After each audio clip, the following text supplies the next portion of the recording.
मेरे प्यारे नन्हे वीरों, आपका दोबारा स्वागत है हमारी जादुई कहानी की दुनिया में। चलो वहीं से अपनी महागाथा शुरू करते हैं जहां पिछली बार छोड़ी थी। रात का आसमान लाल चमक रहा था। दूर कहीं लाख का महल झलकर राख बन चुका था और उससे बहुत दूर गहरे जंगल में कुंती और पांडव चुपचाप धीरे धीरे चल रहे थे। भागकर बचने के कारण उनके दिल तेज धड़क रहे थे। पैरों में छाले पड़ गए थे, शरीर पर कालिख लगी थी, लेकिन वे जिंदा थे। और अभी के लिए यही सबसे बड़ी जीत थी। उन्हें एक बात साफ पता थी, दुनिया को यह नहीं पता चलना चाहिए कि वे बच गए हैं। अगर खबर हस्तिनापुर पहुंच गई तो दुर्योधन और शकुनी फिर से हमला करेंगे, और इस बार आग से भी अधिक भयानक किसी चीज से। इसलिए पांडवों ने अपने पुराने जीवन को छोड़ दिया, अपना महल, अपनी सुख सुविधाएं, अपनी पहचान। राजसी कपड़ों की जगह सफेद और हल्के भूरे रंग के साधारण वस्त्र पहन लिए गए। सोने चांदी के गहने छोड़ दिए गए। पेड़ों की परछाइयों की तरह वे जंगल के ओर भीतर बढ़ते गए, खतरे से दूर और अपनी नियति के और करीब।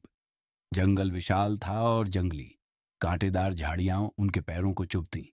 रात को भेड़ियों की आवाज गूंजती, कभी हवा में डर की गंध तो कभी बारिश की बूंदों की।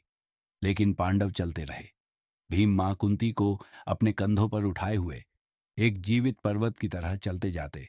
उनके हर कदम का मतलब था, मां, आप मेरे साथ पूरी तरह सुरक्षित हैं। अर्जुन धनुष लेकर शांत भाव से शिकार करते, पक्षी, हिरण, खरगोश, ताकि परिवार में कोई भूखा न सोए।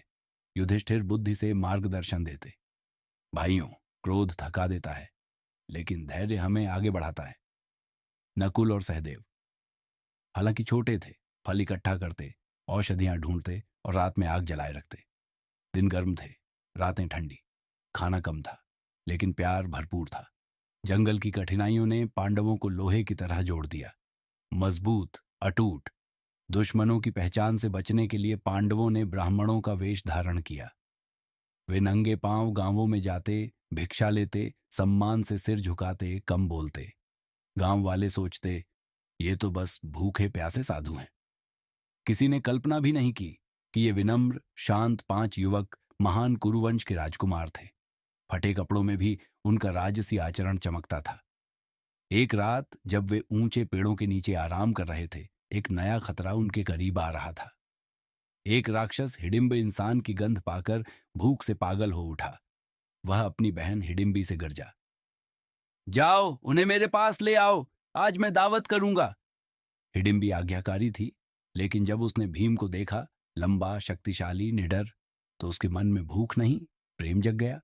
वह भीम के पास आई और फुसफुसाई, तुम पहाड़ जैसे बलवान हो, मेरे साथ चलो, मैं तुम्हें अपने भाई से बचा लूंगी। भीम ने प्रेम स्वीकार नहीं किया, लेकिन उनकी आंखों में कोमलता आ गई। इससे पहले कि कुछ और हो, जंगल कांप उठा। हिडिंब तूफान की तरह आ पहुंचा। पेड़ कांपने लगे, धरती फटने लगी, पक्षी अपने घोंसलों से उड़ गए। भीम शेर की तरह खड़े हो गए। युद्ध शुरू हुआ। दोनों की भिड़ंत की आवाज गरजते बादलों जैसी थी। भीम उछले, घूमे और ऐसी शक्ति से वार किया कि पूरा जंगल दहल उठा। फिर एक प्रचंड प्रहार के साथ हिडिंब गिर पड़ा। खतरा टल चुका था, लेकिन हिडिंबी, दिल टूटा हुआ फिर भी साहसी, धीरे से बोली, भीम, मैं तुमसे प्रेम करती हूं, थोड़े समय के लिए ही सही मेरे साथ रहो। कुंती ने उसकी आंखों में सच्चाई देखी। उन्होंने कहा, भीम, ये भाग्य है, कुछ समय इसके साथ रहो। उनके मिलन से जन्म हुआ एक अनोखा, अद्भुत पुत्र घटोत्कच। बड़ी बड़ी आंखें, शरारती मुस्कान और छोटी उम्र में भी अद्भुत शक्ति। वह कुरुक्षेत्र के महान युद्ध में एक बड़ा नायक बनने वाला था। भीम उसे गोद में उठाते, ऊंचा घुमाते और घटोत्कच की हंसी बिजली की गड़गड़ाहट जैसी गूंजती। पर विदाई का समय आया। हिडिंबी ने भीम को कसकर गले लगाया, आंखों में चमकते आंसू। और दूर खड़ा घटोत्कच सब कुछ चुपचाप देख रहा था। भीम ने कहा, मुझे जाना होगा, पर तुम और हमारा बेटा हमेशा मेरे दिल में रहोगे। भारी मन से पांडव अपनी यात्रा पर आगे बढ़ते गए। उन्हें नहीं पता था कि आगे क्या होगा, लेकिन भाग्य को पता था। लाख का महल पीछे छूट चुका था, लेकिन नियति की चिंगारी अब जगने वाली थी। कहानी की सीख, सबसे कठिन समय में भी परिवार ही सबसे बड़ी ताकत बनता है। हर परीक्षा हमें महान बनने की ओर ले जाती है और सच्चाई व चरित्र भेष बदलने पर भी चमकते रहते हैं। ठीक है बच्चों, अगली कहानी के लिए तैयार हो? बहुत बढ़िया, चलो शुरू करते हैं। पिछले एपिसोड में मैंने आपको बताया था कि पांडव जंगल में कितनी कठिनाइयों से गुजरे थे। उन जंगलों से बहुत दूर, जहां पांडव भटक रहे थे, एक और राज्य एक ऐसी घटना की तैयारी कर रहा था जो इतिहास बदल देगी। वह था पांचाल राज्य। राजा द्रुपद अपने विशाल महल में गर्व और उत्साह के साथ चलते हुए आज के समारोह की तैयारी देख रहे थे। आज उनकी बेटी द्रौपदी, जिसे लोग कृष्णा भी कहते थे, का स्वयंवर होने वाला था। द्रौपदी कोई साधारण राजकुमारी नहीं थी। वह पवित्र यज्ञ की अग्नि से उत्पन्न हुई थी, नियति द्वारा बनाई गई एक अद्भुत स्त्री। उसकी सुंदरता मन मोह लेने वाली थी। उसकी त्वचा सुबह की सुनहरी धूप जैसी चमकती, उसकी आंखें अग्नि की तरह दमकती, और उसकी चाल इतनी ग्रेसफुल थी कि दुनिया ठहर जाती। पर उसकी नियति उसकी सुंदरता से भी कहीं बड़ी थी। स्वयंवर का विशाल हॉल सोने के खंभों, रेशमी बैनरों, फूलों की मालाओं और चमचमाते दीपकों से सजा हुआ था। भारत भर से राजा, योद्धा, तीरंदाज और राजकुमार आए थे। सभा के बीचों बीच रखा था एक विशाल धनुष, भारी, कठिन और साधारण मनुष्य के लिए असंभव। ऊपर लगा था एक घूमता हुआ चक्र, जिस पर मछली की छोटी सी आंख बनी थी। नीचे पानी का एक पात्र रखा था, जिसमें मछली की आंख का प्रतिबिंब दिखाई देता था। चुनौती स्पष्ट थी, धनुष उठाओ, प्रत्यंचा चढ़ाओ और केवल प्रतिबिंब देखकर मछली की आंख पर निशाना लगाओ। यह शक्ति की परीक्षा थी, यह एकाग्रता की परीक्षा थी, यह नियति की परीक्षा थी। सभा में कौरवों का दल आया, घमंड से भरा हुआ। कर्ण आया, सूर्य की तरह चमकता हुआ, और 5 शांत से ब्राह्मण, जो वास्तव में भेष बदल कर आए पांडव थे। एक एक करके राजकुमार आगे आए। कुछ धनुष को छू भी न सके, कुछ उठाकर गिर पड़े। कुछ ने गलत तरीके से प्रत्यंचा बांधी और धनुष हाथ से छूटकर पीछे उछल गया। भीड़ हंसी, फुसफुसाई, हैरान हुई। दुर्योधन आगे आया, जोर लगाया, संघर्ष किया, लेकिन असफल रहा, और कई राजकुमारों का यही हाल हुआ। फिर कर्ण उठा। उसके कवच की चमक से सभा जगमगा उठी। उसका आत्मविश्वास हवा में गूंजने लगा। उसने धनुष ऐसे उठा लिया जैसे वह फूलों से बना हो। सभा में सन्नाटा छा गया, लेकिन जैसे ही वह निशाना लगाने वाला था, द्रौपदी खड़ी हो गई। उसकी आवाज गूंजी, मैं सूतपुत्र से विवाह नहीं करूंगी। सभा चौंक गई। कुछ ने सांस खींची। कर्ण का चेहरा कठोर हो गया। बिना कुछ बोले वह सभा छोड़कर चला गया। राजा द्रुपद बेचैन हो उठे। कोई भी राजकुमार इस कार्य में सफल नहीं हो रहा था। तभी ब्राह्मणों में से एक युवा, शांत, स्थिर व्यक्ति आगे आया। उसकी आंखें शांत थीं, उसकी चाल सुगठित, उसका व्यवहार विनम्र। वह अर्जुन था, पर किसी को पता नहीं था। भीड़ फुसफुसाई, एक ब्राह्मण, ये कैसे सफल होगा? अर्जुन ने धनुष को प्रणाम किया, गहरी सांस ली और आश्चर्यजनक आसानी से उसे उठा लिया। पूरी सभा शांत हो गई।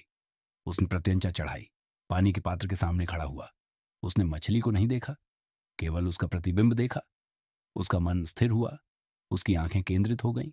तीर चला, सीधा, अचूक, परिपूर्ण, और मछली की आंख पर लगा। सभा जयकारों से गूंज उठी। राजा द्रुपद गर्व से मुस्कुराए। द्रौपदी ने शर्म से अपनी आंखें झुका लीं। नियति बोल चुकी थी। द्रौपदी को अपना पति मिल गया था, लेकिन हर कोई खुश नहीं था। कुछ योद्धा चिल्लाए, एक ब्राह्मण द्रौपदी को कैसे ले जा सकता है? राजकुमार तलवारें लेकर आगे बढ़े, भीम सिंह की तरह गरजे। अपनी गदा उठाकर सबको रोक दिया। अर्जुन ने द्रौपदी की रक्षा की। नकुल सहदेव पीछे से बचाव करते रहे। युधिष्ठिर सबको निर्देश देते रहे। बहुत संघर्ष के बाद पांडव द्रौपदी को सुरक्षित लेकर सभा से निकलने में सफल हुए। झोपड़ी पहुंचकर पांडव खुशी से बोले, मां, देखो हम क्या लेकर आए हैं। कुंती ने बिना देखे अपनी आदत के अनुसार कहा, जो भी लाए हो आपस में बराबर बांट लो। उनके शब्द सरल थे, मासूम थे, लेकिन जब उन्होंने द्रौपदी को देखा, वे घबरा गईं। अरे, मैंने तो बिना देखे ही बोल दिया। तभी युधिष्ठिर बोले, मां, आपके वचन धर्म है, उन्हें झूठा नहीं किया जा सकता। द्रौपदी ने भी सम्मान और शांत मन से अपनी नियति स्वीकार की, और इस प्रकार द्रौपदी 5 पांडवों की पत्नी बनी। न किसी गलती से, न किसी भ्रम से, बल्कि मात्र सम्मान, भाइयों की एकता और नियति के कारण। सीख क्या मिली बच्चों? शब्दों में शक्ति होती है, सोच समझकर बोलना चाहिए। माता पिता का सम्मान परिवार को एकजुट रखता है। एकता से कोई भी मुश्किल छोटी हो जाती है। नियति कभी कभी साधारण पलों में प्रकट होती है। यह थी द्रौपदी की अद्भुत कहानी, जिसे बाद में पांचाली भी कहा गया। मजे करते रहो बच्चों। जय श्री कृष्ण। नमस्ते बच्चों, वापस स्वागत है। आशा है आप सब अच्छे होंगे। आज की कहानी शुरू करते हैं। और हाँ, आज हम भगवान श्री कृष्ण के बारे में भी बात करेंगे। जिस छोटी सी झोपड़ी में पांडव रहते थे, वहां एक गहरी खामोशी छाई हुई थी। कुंती द्रौपदी को देख रही थी और उन्हें समझ आया कि उन्होंने अनजाने में क्या कह दिया था। उनकी आवाज कांप उठी। मैं नहीं जानती थी कि तुम क्या लाए हो मेरे बच्चों। मैंने देखे बिना ही बोल दिया। लेकिन उन पुराने समयों में मां के मुंह से निकला हुआ शब्द बहुत पवित्र माना जाता था। उपस्थित अर्षियों ने कहा, जो वचन पवित्रता से कहा जाता है वही नियति बन जाता है। द्रौपदी का दिल जोर से धड़क रहा था। यह वह परिणाम नहीं था जिसकी उसने कल्पना की थी। वह तो अर्जुन के साथ आई थी और अब वह पांचों भाइयों की पत्नी बनने वाली थी। लेकिन द्रौपदी कोई साधारण स्त्री नहीं थी। उनकी आंखों में गरिमा थी, उनके हृदय में साहस। वह आगे बढ़ी, झुकी और बोली, मैं उस भाग्य को स्वीकार करती हूं जो मेरे लिए लिखा गया है। उनके विवाह की तैयारियां चल ही रही थीं कि तभी दूर से एक रथ आया, मोर पंखों से सजा हुआ, सुनहरी घंटियों से गूंजता हुआ। उस रथ में बैठे थे भगवान श्री कृष्ण, द्वारका के राजकुमार।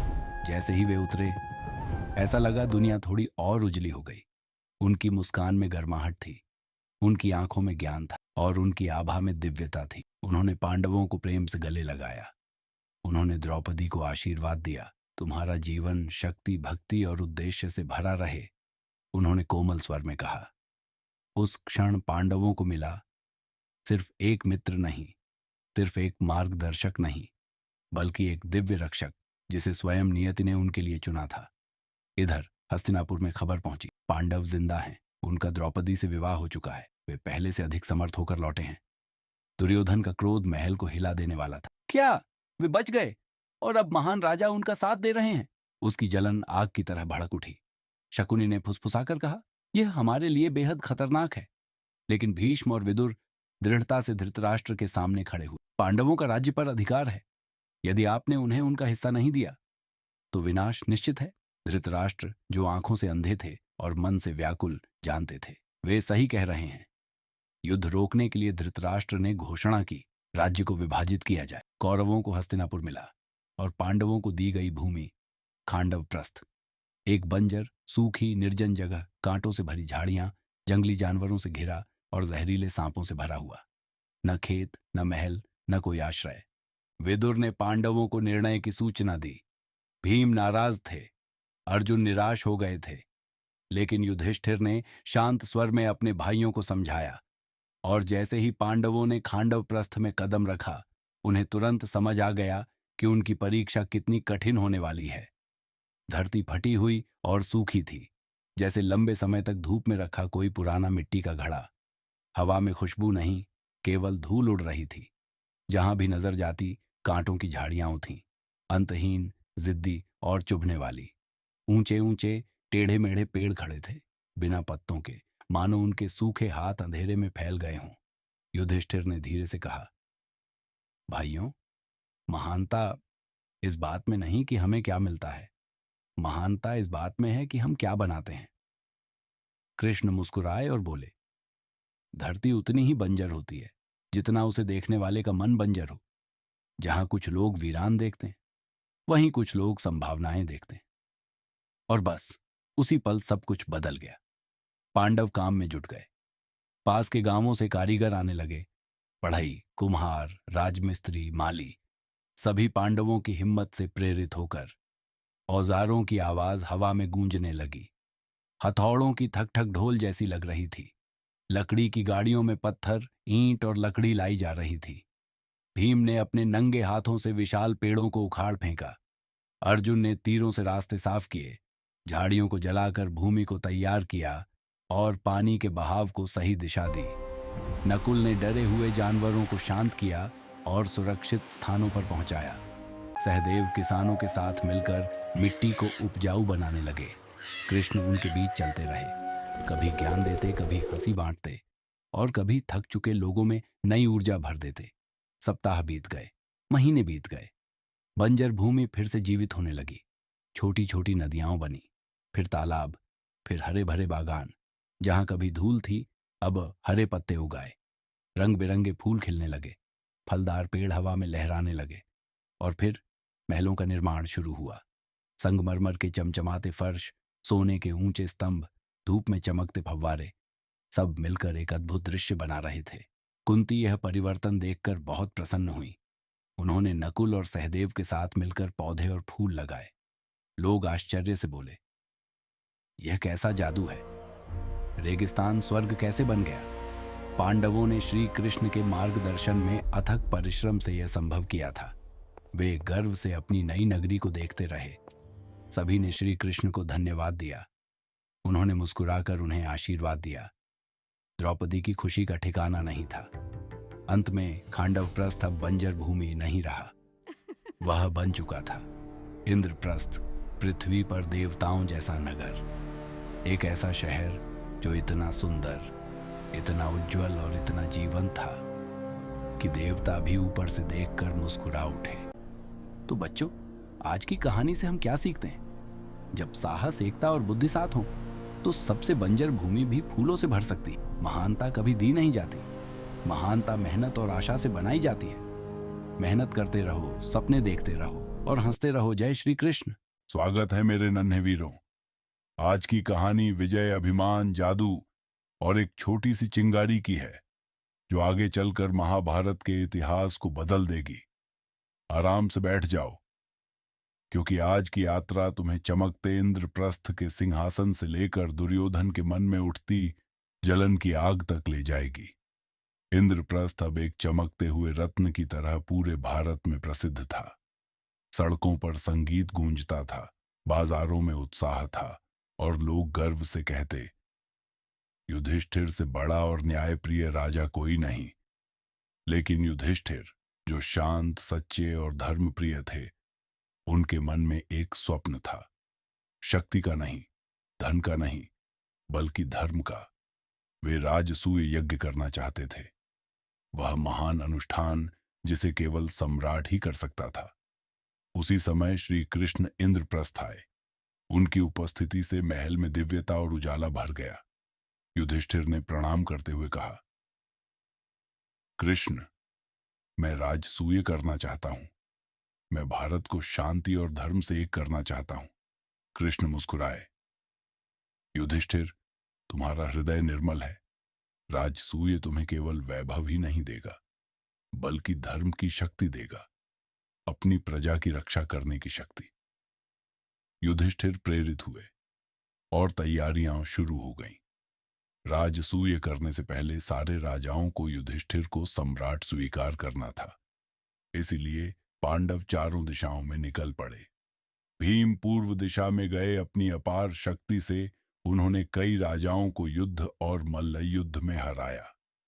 अर्जुन उत्तर दिशा में पहुंचे। बर्फीले पर्वत, घने जंगल, गहरी घाटियां, कहीं भी उनके तीरों का मुकाबला कोई नहीं कर सका।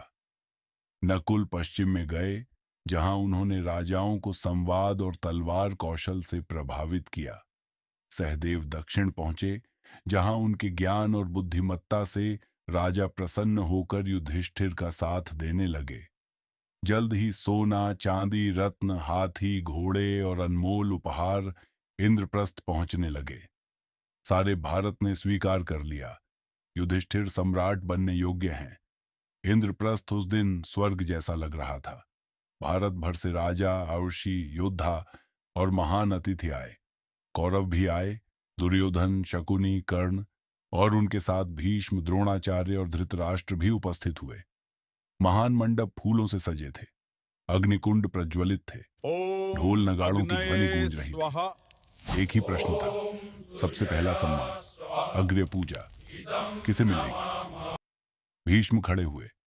उनकी आवाज गंभीर और शक्तिशाली थी। इस सभा में कृष्ण से महान कोई नहीं, वे ही धर्म के रक्षक हैं। अग्र्य पूजा के योग्य वही हैं। सभा तालियों और जयकारों से गूंज उठी। कृष्ण विनम्रता से आगे बढ़े। उनके गले में मालाएं डाली गईं, शंख बजाए गए। सबने झुककर प्रणाम किया, लेकिन सब खुश नहीं थे। चेदी नरेश शिशुपाल खड़े हुए, उनकी आंखों में आग जल रही थी। कृष्ण को पहला सम्मान, वह एक ग्वाला, एक साधारण राजकुमार। मैं इस अपमान को स्वीकार नहीं करता। उसने चिल्लाते हुए कृष्ण का अपमान शुरू किया। 1 बार, 2 बार, 10 बार, 20 बार। कृष्ण शांत रहे। उन्होंने शिशुपाल की मां से वचन दिया था कि वे उसके 100 अपमान क्षमा करेंगे। असंख्य अपमानों की गिनती बढ़ती गई। 60, 80, 90, 100। और फिर भी शिशुपाल रुका नहीं। 101, 102। कृष्ण ने आंखें बंद की। अब समय आ गया है। कृष्ण ने अपना सुदर्शन चक्र उठाया। वह बिजली की तरह चमका और पल भर में शिशुपाल का अंत हो गया। सभा में गहरा सन्नाटा छा गया। सब समझ गए, कृष्ण कभी क्रोध से दंड नहीं देते। वे दंड देते हैं तो केवल धर्म की रक्षा के लिए। राजसूय यज्ञ सफलतापूर्वक संपन्न हुआ। युधिष्ठिर सम्राट बन गए। लेकिन यह सफलता एक और आग भड़का चुकी थी। यज्ञ के बाद दुर्योधन माया सभा घूमने गया। वह अद्भुत महल जो प्रसिद्ध वास्तुकार माया ने बनाया था, वह महल अनोखा था। फर्श पानी जैसा दिखता था, लेकिन वह चमकता हुआ क्रिस्टल था। तालाब सच्चे लगते थे, लेकिन वे मात्र मायावी भ्रम थे। चारों ओर रोशनी, संगीत और हंसी फैली हुई थी। दुर्योधन चलते चलते अचानक छपाक से पानी में गिर पड़ा, क्योंकि उसे पानी जमीन जैसा दिखाई दिया। और द्रौपदी द्रौपदी जोर से हंसी और बोली, अंधे का बेटा अंधा ही होता है। यह मजाक था, लेकिन दुर्योधन के हृदय में तीर की तरह लगा। उसका चेहरा जल उठा, मुट्ठियां कस गईं, आंखों में घृणा भर गई। वह कांपता हुआ महल से बाहर चला गया। हस्तिनापुर लौटकर दुर्योधन बिस्तर पर लेट गया, क्रोधित, अपमानित, टूट चुका। उसने खाना छोड़ दिया, पानी छोड़ दिया, बात करना भी छोड़ दिया। मन में बस एक आवाज थी, उन्होंने मेरा अपमान कैसे किया? मैं पांडवों को नष्ट कर दूंगा, उनसे सब कुछ छीन लूंगा। उसी समय शकुनी आया। उसकी आंखों में चालाक चमक थी। युद्ध क्यों करना भांजे? युद्ध में खतरा है, लेकिन एक तरीका है। दुर्योधन ने ऊपर देखा। शकुनी बोला, पासे का खेल, सिर्फ एक खेल से सब कुछ बदल जाएगा।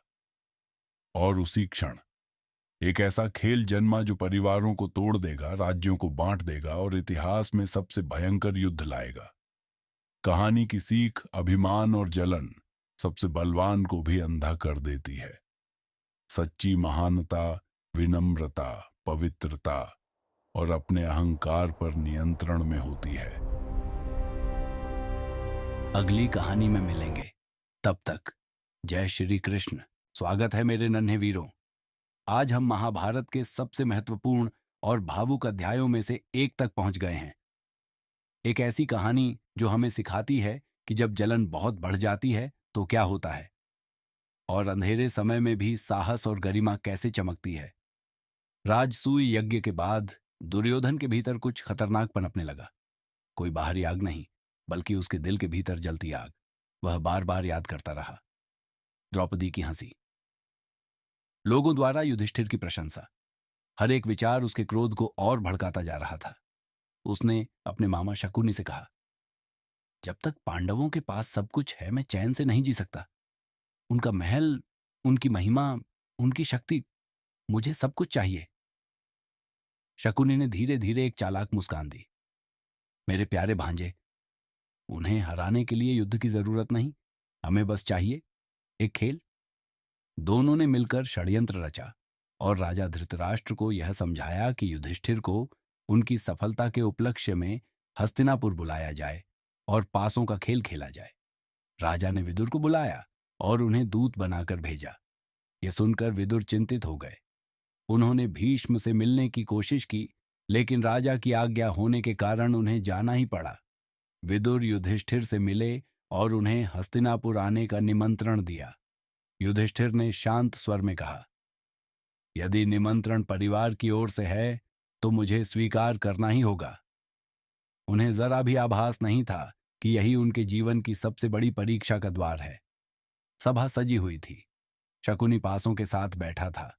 वह भाग्य से नहीं बल्कि चालाकी से जीतने वाला खिलाड़ी था, क्योंकि उसके पासे उसकी इच्छा से चलते थे। पांडव अपने स्थान पर बैठे, कौरव भूखी नजरों से सब देख रहे थे। युधिष्ठिर बोले, हम खेलेंगे, लेकिन केवल न्यायपूर्वक। शकुनी मुस्कुराया, बिल्कुल। और खेल शुरू हुआ। लेकिन हर बार जब पासे गिरे, शकुनी जीतता गया। एक बार नहीं, दो बार नहीं, बार बार, फिर और फिर। सभा में फुसफुसाहट फैल गई। ये क्या हो रहा है? युधिष्ठिर ऐसे कभी नहीं हारते। फिर भी युधिष्ठिर खेलते रहे, क्योंकि उन दिनों एक क्षत्रिय अधूरा खेल छोड़ नहीं सकता था। और शकुनी यह भली भांति जानता था। धीरे धीरे, दर्दनाक तरीके से युधिष्ठिर ने खो दिया अपना सोना, अपने आभूषण, अपने घोड़े, अपनी सेना, अपना राज्य और अपने भाई 4 वीर योद्धा भीम, अर्जुन, नकुल और सहदेव एक क्रूर खेल में हार गए। और फिर युधिष्ठिर ने अपनी सबसे बड़ी भूल कर दी। हताशा में उन्होंने कहा, मेरे पास अभी एक और वस्तु है, द्रौपदी। सभा सन्न रह गई। द्रौपदी, पांडवों का गर्व, एक क्षण की कमजोरी में दांव पर लग गई। शकुनी ने पासे फेंके और वह जीत गया। दुर्योधन जोर से हंसा। द्रौपदी को सभा में लाओ। एक सेवक उनके कक्ष में पहुंचा। द्रौपदी स्तब्ध रह गई। जिस पति ने स्वयं को हार दिया हो, वह अपनी पत्नी को दांव पर कैसे लगा सकता है? यह प्रश्न पूरे महल में गूंज उठा।